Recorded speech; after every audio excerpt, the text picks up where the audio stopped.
Shalom, ladies and gentlemen. Today, as always, we'll be talking about a weekly Torah portion, Parsha Shemot, but as you probably understand, not as always, because we begin the new book, second book of Torah, and this happened to us 5 times a year. And the book called, as our Parsha, Shemot, the names.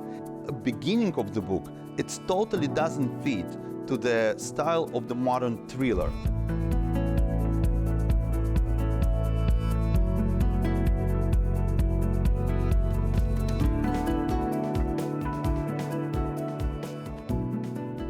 Exodus from Egypt is absolutely thrill. So many movies were made based on the story because you probably paid attention that in the old movies the titles and the names of all the participants are usually were coming before the beginning of the movies, and in the new movies, in the new thrillers, the titles are always at the end.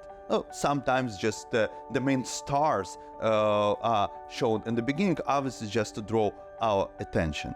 In the book of Shemot, the main stars appears like much later, kind of on the way. Moshe, Aaron, Pharaoh, Miriam, and others, they are mentioned already on the way. But at the beginning, we mentioned the Shemot, the names of the 12 tribes of Israel, and it's very unclear why we need to begin the book with this, because those names were just mentioned before a couple of times in the end of the book of Bereshit, and also those 12 tribes, Reuven, Shimon, Levi, Judah, and so on, they not part of the story.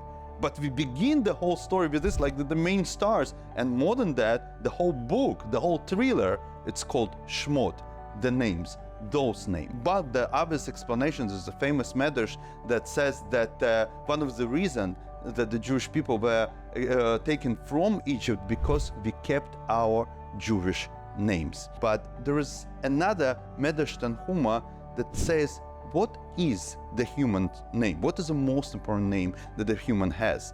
It says that the first name, there are 3 names to the person. The first name, it's a name that your parents gives you, your father and mother. The second name, it's a name that the society gives you. And the third name, it's a name, your own name, that you achieve in the world. Which one is the most important one? Obviously, the most important one, the one that you achieve. The one that your parents gives you, it's, according to our sages, a kind of prophecy of your future fate, or at least what your parents intend for you to be.